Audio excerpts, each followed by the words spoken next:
인생의 승리는 결국 어떤 기회를 붙잡고 어떤 결정을 내리느냐에 달려있다. 기회는 한 달에 한 번, 일주일이나 하루에 한 번 찾아오는 것이 아니다. 기회는 매 순간 찾아온다. 기회는 끝도 없이 무한하다. 당신 주변에 무한한 기회가 널려 있음을 잊지 마라. 어떤 기회가 당신을 위한 기회인지 찾아내라. 삶에서 승리하려면 오늘 그 기회를 붙잡아라. 당신만의 세계에서 나와 정신을 차리고 주변과 눈앞과 당신의 내면을 둘러보기 시작하면 놀라운 것이 눈에 들어오기 시작한다. 그리고 그것이 지금껏 쭉 거기 있었음을 깨닫는다. 왜 그토록 오랫동안 보지 못했을까? 승리하는 인생은 하루하루 만들어가는 것이다. 현재의 주인공이 돼야 멋진 미래를 만들 수 있으며 그 현재는 오늘이다. 모든 성공은 오늘 이뤄진다. 오늘을 놓치지 마라. 지금 이 순간을 충실하게 살아라. 내일은 없다. 오늘 아무리 힘들어도 당신에게는 항상 다시 시작할 수 있는 다음 날이 찾아온다. 그러면 다시 현재를 붙잡고 삶에서 승리하면 된다. 도전하고 시도할 기회, 성공할 기회는 생각보다 훨씬 더 많이 있다. 당신이 할 일은 날마다 오늘을 놓치지 않고 최선을 다하는 것이다. 기회는 가능성을 붙잡는 순간이다. 행운을 만들어내는 순간이며 작은 가능성을 큰 가능성으로 실제적인 무언가로 만드는 순간이다. 기회는 상상을 현실로 변화시킨다. 선택지들을 만들어내는 힘, 선택으로 변화를 만들어내는 힘이 있다. 기회는 곧 새로운 시작이다. 그 어느 때라도 성공의 기회는 계속 찾아온다. 앞으로 나아갈 길을 발견하는 것, 해법을 찾아 나서는 것, 남들이 놓친 것을 발견해 문제를 해결하는 것, 이 모두가 기회가 가져다주는 결과다. 비즈니스 세계에서는 기회를 결과는 불확실하지만 자원을 투입하고 리스크를 고려해 이용해 볼 만한 일단의 상황이라고 정의한다. 기회를 만나려면 수많은 낯선 것, 거기에 숨겨진 끝없는 잠재력을 믿어야 한다. 집요함과 인내의 기묘한 균형이 이루어질 때, 성공을 위해 실패를 무릅쓸 때 기회를 발견할 수 있다. 기회는 하나의 창이자 문이다. 때로는 그 문이 당신의 앞에 활짝 열리고 때로는 손님처럼 다가와 당신의 방문을 두드린다. 하지만 기회란 발견하고 붙잡아야만 비로소 의미가 생긴다. 그러려면 결정과 전념이 필요하다. 기회는 자유와 동의어다. 통제력을 잃고 갇혀있는 상태에서 해방되는 통로다. 기회는 변화할 자유를 선사한다. 침체되고 안일한 자기만족, 편안함, 지루함에서 빠져나오게 해준다. 기회는 우리가 예상치 못한 계획 변경이나 장애물, 숨겨진 위험을 끌어안게 한다. 기회는 발전하고 성장하고 새로운 것을 배우고 과거보다 더 잘 해낼 가능성에 눈뜨게 해준다. 개인적 차원에서든 팀원으로서든 가족 관계에서든 건강이나 재정, 행복, 사업의 문제에서든 말이다. 기회는 보려는 준비가 된 사람에게만 보인다.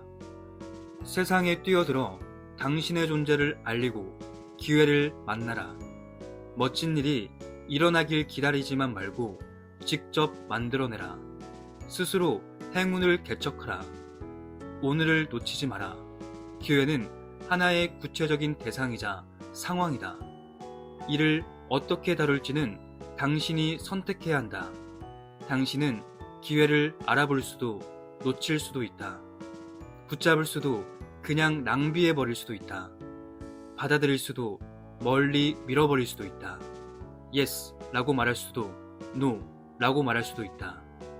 나는 내 페이스북 그룹인 파괴적 기업가 커뮤니티에 회원 25,000명에게 기회가 무엇을 의미하느냐고 물어봤다. 그들의 대답은 많은 걸 일깨워 주었다.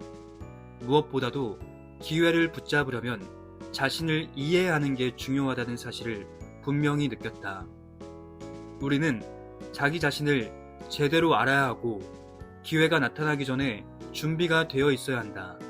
이미 존재하는 기회든 스스로 만들어낸 새로운 기회든 말이다.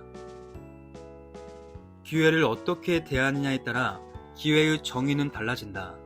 내 질문에 어떤 사람은 알아보지 못한 기회는 아무 가치도 의미도 없다라고 말했다. 또 어떤 사람은 자신에게 긍정적인 경험과 결과를 가져다 줄 수 있는 상황을 최대한 이용하는 것이 중요하다고 말했다.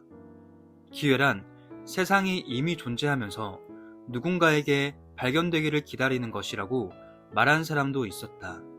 기회란 일종의 외부 요인이다. 이를 잡겠다는 마음으로 움직이면 긍정적 결과를 얻을 수 있고 때론 예상치 못한 상황으로 이어지기도 한다.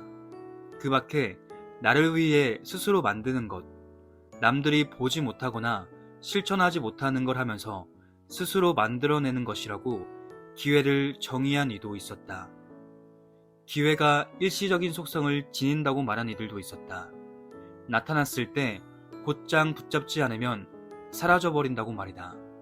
기회는 누구에게나 보이지만 대부분이 붙잡지 못하는 것 또는 대다수 사람에게 보이지 않는 것이라고 말한 이도 있었다.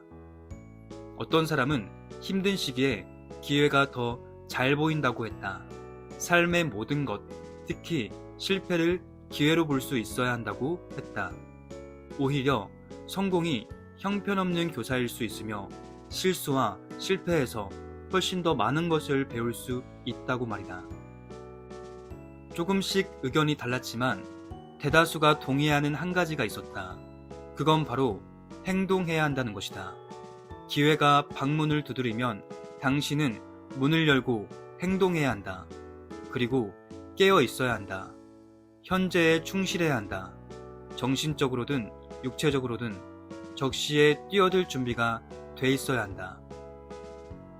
역사상 가장 끈질긴 행동가라고 할 수 있는 발명가 토머스 에디슨은 이렇게 말했다. 대다수 사람이 기회를 알아보지 못하는 것은 대개 기회가 작업복 차림으로 찾아온 힘든 일감처럼 보이기 때문이다.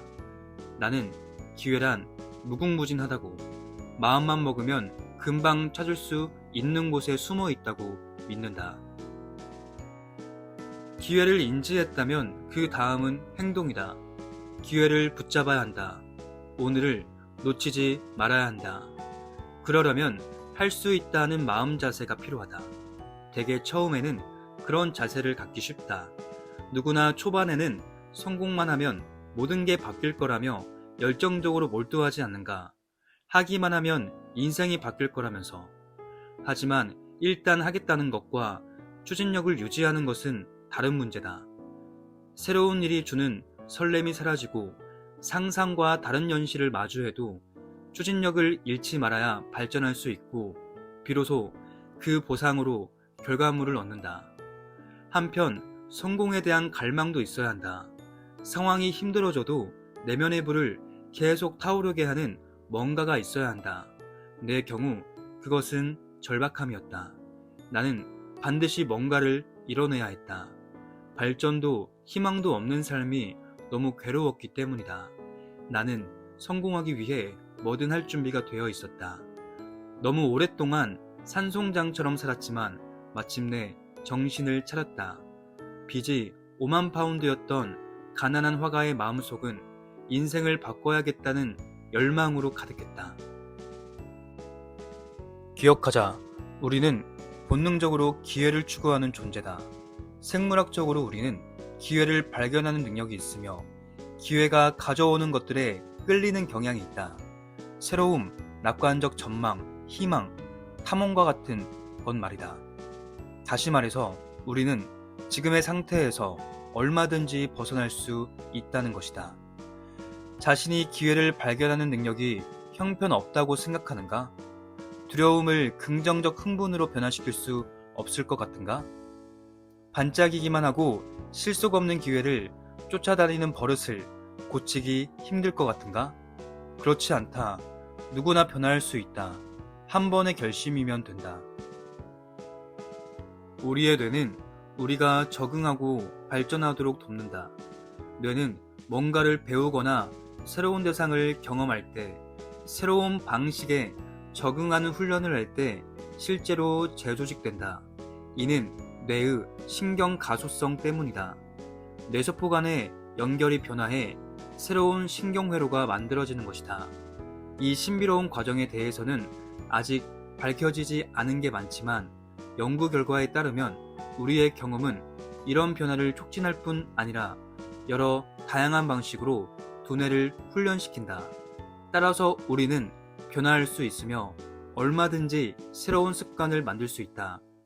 우리는 죽을 때까지 부모님과 똑같은 삶을 살 운명이 아니며 현재 삶에서 되풀이되는 조건들을 언제까지나 겪을 필요도 없다. 이 지점에서 우리는 기회의 매력적인 속성 하나를 떠올리지 않을 수 없다. 희귀하거나 한정된 것처럼 보일수록 더 매력적인 기회로 느껴지는 것이다. 사실 이는 시간의 유한성, 다시 말해 우리 모두 언젠가는 죽는다는 사실 때문이다. 그래서 특정 기회가 더 근사하게, 때로는 더 두렵게 느껴지기도 한다. 한번 생각해보자. 만일 앞으로 딱 1년밖에 못 산다면 무엇을 하겠는가? 하고 싶은 것, 해야 할 것을 목록으로 적어보자. 이제 그 목록을 보며 생각해보자. 그중 두려워서 실행을 망설이는 일이 있는가? 다음에 해야지 하면서 미루고 있는 일이 있는가? 목록을 다시 보면서 앞으로 한 달밖에 못 산다면 할 것 같은 일에 밑줄을 그어보자. 그것들은 당신의 삶에서 우선순위가 높은 일인가? 현재 당신이 하고 있는 일을 생각해보자. 당신은 우선순위가 높은 일에 집중하고 있는가? 만일 아니라면 아니라 해도 낙담하거나 자책할 필요는 없다. 이 질문을 통해 실제 삶과 원하는 삶 사이에 차이가 있다는 사실을 깨닫는 것 자체가 하나의 기회다. 기회는 불운이나 일시적인 패배의 형태로 가장하고 찾아올 때가 많다. 나는 많은 기회가 힘든 도전이나 문제, 실수, 사람들이 불운이라고 느끼는 사건 속에 숨겨져 있다고 믿는다.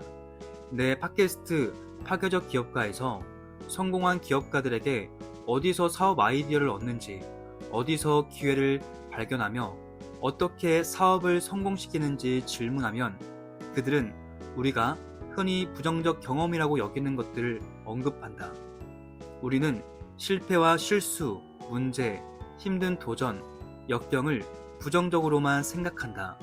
그러나 사실 그것들이 없다면 성공도 할 수 없다. 삶의 어떤 영역에서든 그렇다. 성공하려면 먼저 실패해야 한다. 해결책을 찾으려면 반드시 문제를 겪어야 한다. 우리 인간은 의식적 사고를 하는 동물로 우리의 상상을 사로잡는 기회에 본능적으로 이끌린다. 기회는 수천 년 전부터 인간의 문화사에서 아주 중요한 키워드였다.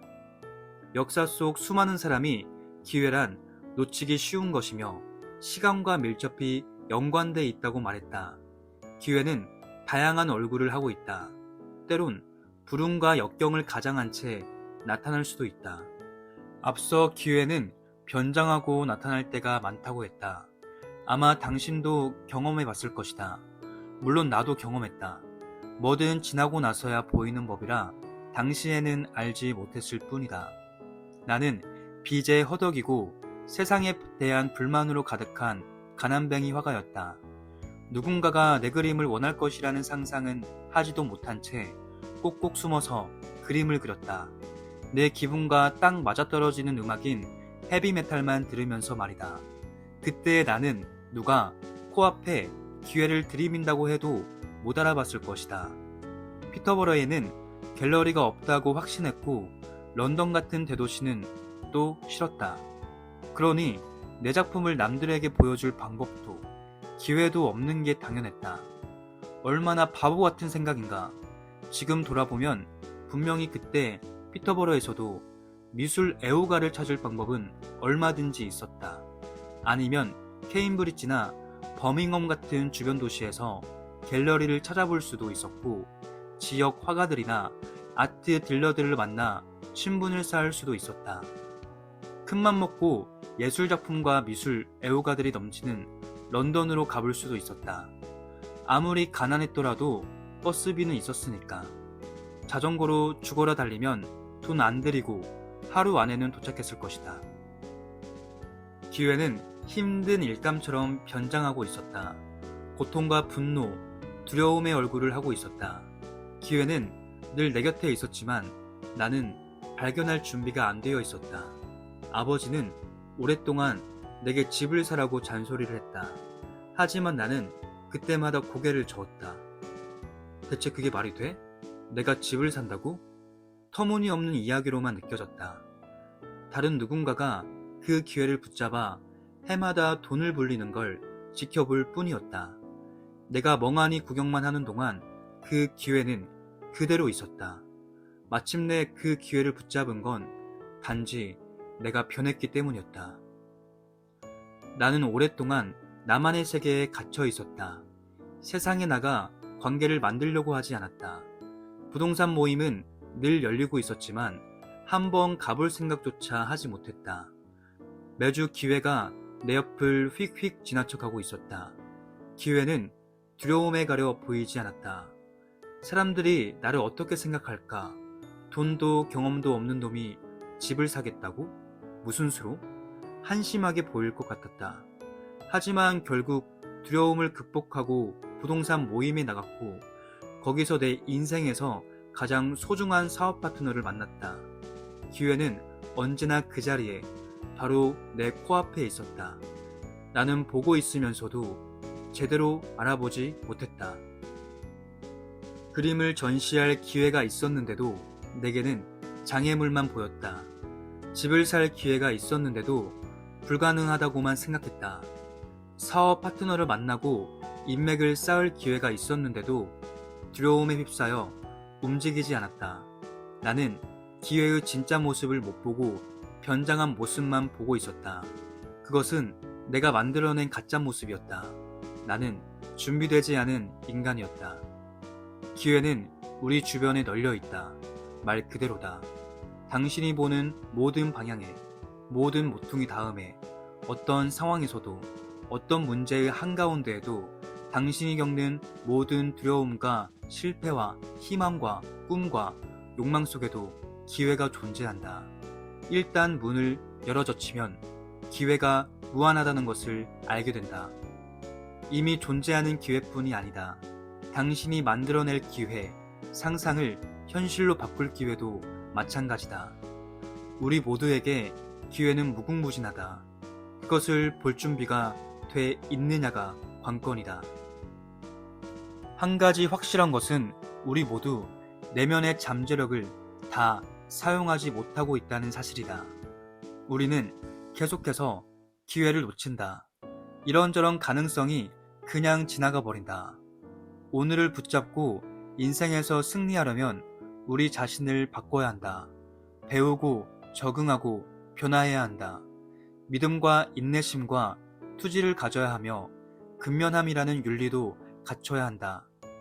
두려움을 극복하고 자신감을 찾고 낙관적 시각을 갖고 무엇보다 자기 자신을 믿어야 한다. 가난한 화가였을 때 나는 빚을 자그마치 5만 파운드나 떠안고 있었다.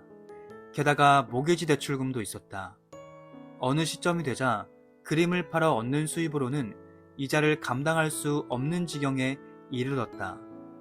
그래서 갖고 있던 차를 팔기로 했다. 5년 만기 대출로 산 1만 파운드짜리 차였고 한 달에 250파운드씩 갖고 있었다. 당시 20대 초반이었던 내게는 적지 않은 금액이었다.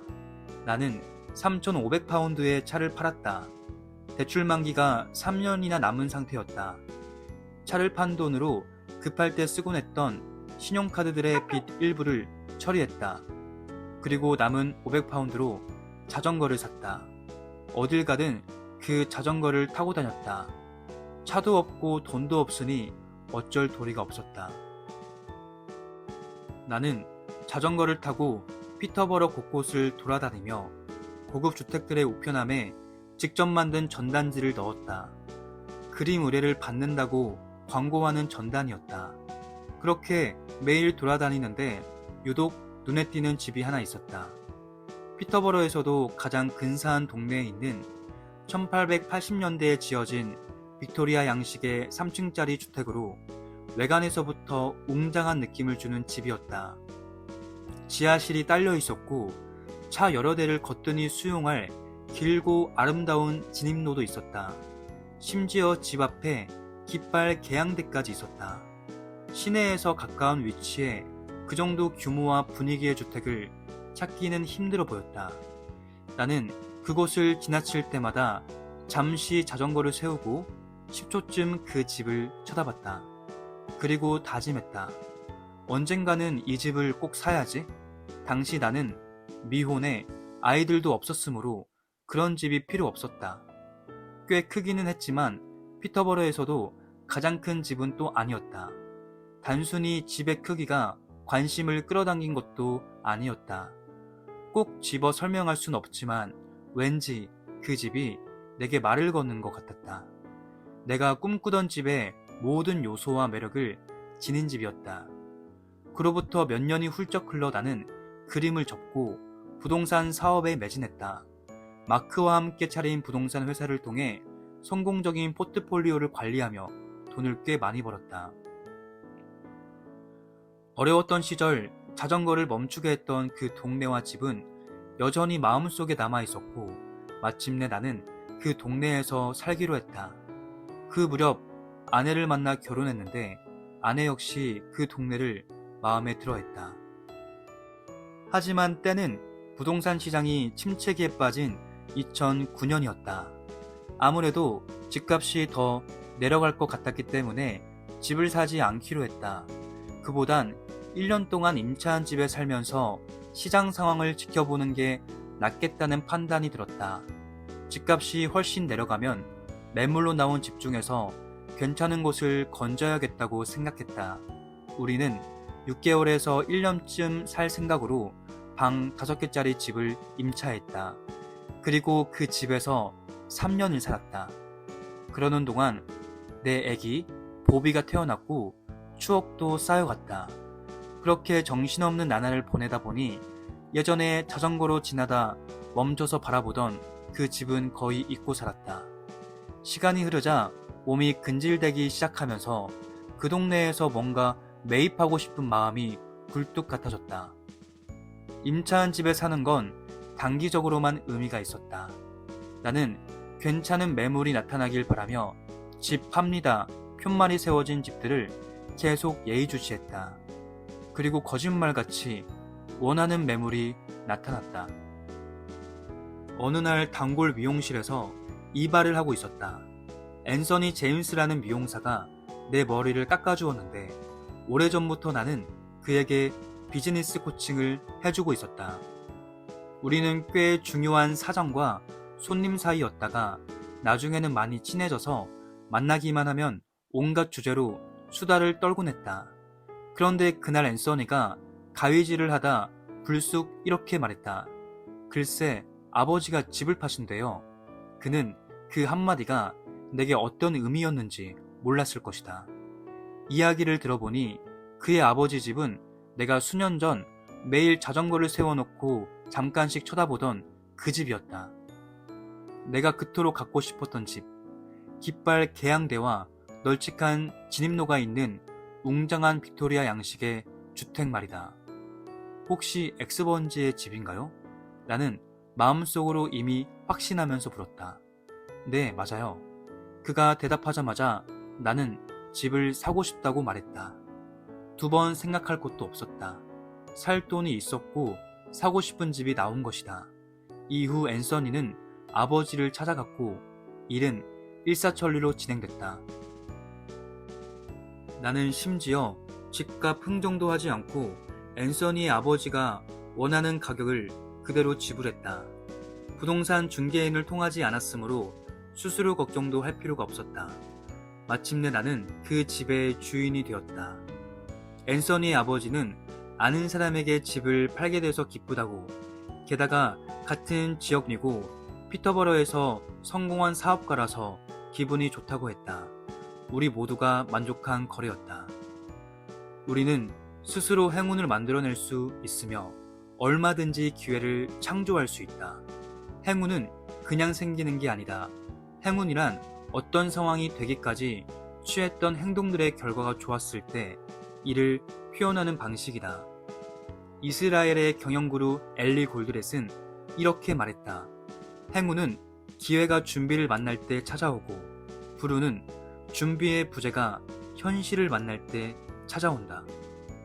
운이 좋은 사람들과 나쁜 사람들 모두 각자의 행운과 불운을 초래한 진짜 원인은 잘 모르지만 그들의 생각과 행동은 그들이 겪은 운의 상당 부분을 초래한 원인이었던 것이다.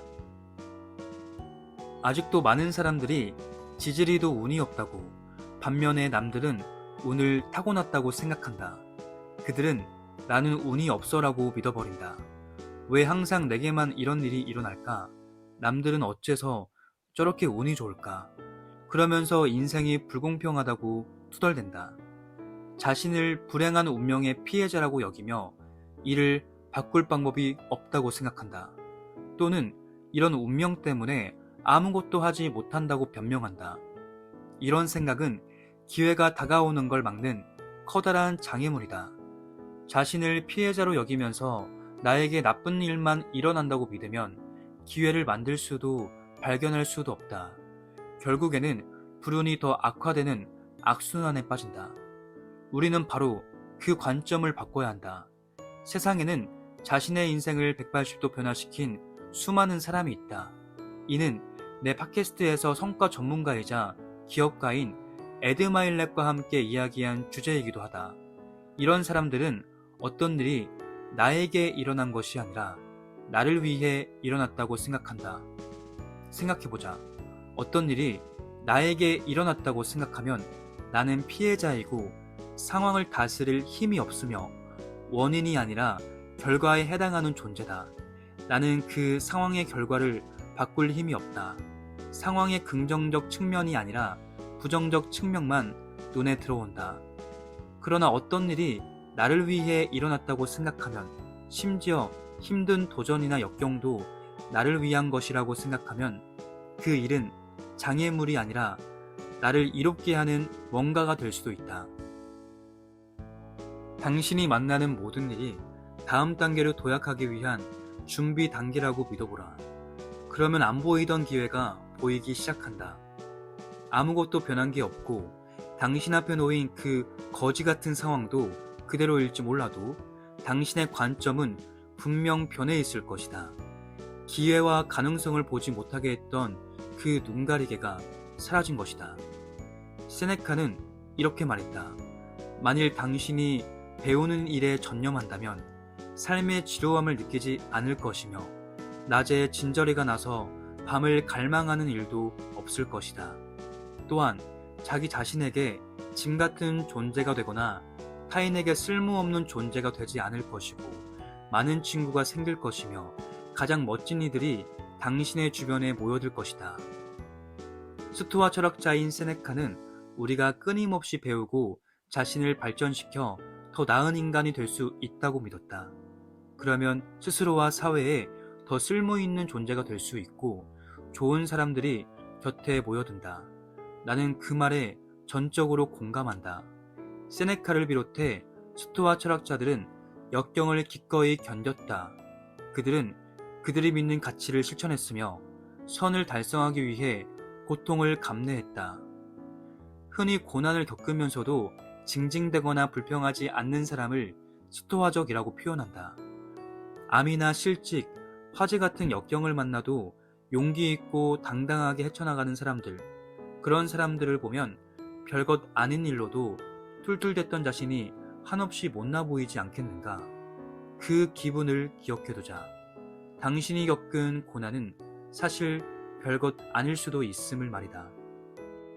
우리는 모두 각자만의 환경에서 각자의 사건과 문제와 감정을 경험한다. 하지만 당신보다 더 힘든 일을 겪으면서 당신보다 덜 불평하는 누군가는 항상 존재한다. 스토아 철학의 관점에서 스토아적이 된다는 것은 곧 배우는 걸 의미한다. 설령 과정이 힘들다 할지라도 지식을 쌓고 새로운 기술을 익히고 최고가 되는 걸 뜻한다. 정말로 기회를 붙잡고 인생에서 승리하고 싶은가? 그렇다면 변화하겠다는 용기와 투지와 패기를 지녀야 한다. 기회를 붙잡는 열쇠는 올바른 마음가짐에 있다. 오래전 내게 강연을 지도해준 코치는 이렇게 말하곤 했다. 기술만 있고 올바른 마음가짐이 없는 사람은 절대 훌륭한 강연을 할 수 없습니다. 변화를 피하는 것은 인간의 본능이다. 우리는 본래 낯선 것을 싫어하고 새로운 뭔가를 배우는데 시간과 에너지를 쓰는 걸 싫어한다. 우리 모두는 동굴에 사는 혈거인이었으며 생존을 위해 매일매일 똑같은 일을 반복해왔다. 손에 쥔 나무 뭉둥이가 스마트폰으로 바뀐 것 외에는 달라진 게 없다. 변화는 불쾌함이나 두려움을 초래할 수 있다. 하지만 당신 안의 혈거인도 기회를 만들고 발견하고 붙잡는 방법을 얼마든지 배울 수 있다. 전문가들도 기회를 발견하는 기술을 학습할 수 있다고 말한다. 기회 발견 능력은 비즈니스 및 기업가 정신 영역의 교육에서도 점점 더 중요해지고 있다. 이 분야 전문가들은 기회 발견 능력을 중요한 역량으로 간주한다. 커뮤니케이션이나 의사결정, 리더십처럼 말이다. 여러 연구 결과에 따르면 학생들은 기회 발견과 관련된 기술 및 프로세스를 배우면 더 많은 기회를 찾아내고 혁신적인 아이디어를 생각해낸다. 요컨대 당신이 기회 발견 능력을 타고나지 않았다고 해도, 아니 이 능력이 눈꽃만큼도 없다고 해도 충분히 배워서 전문가가 될 수 있다.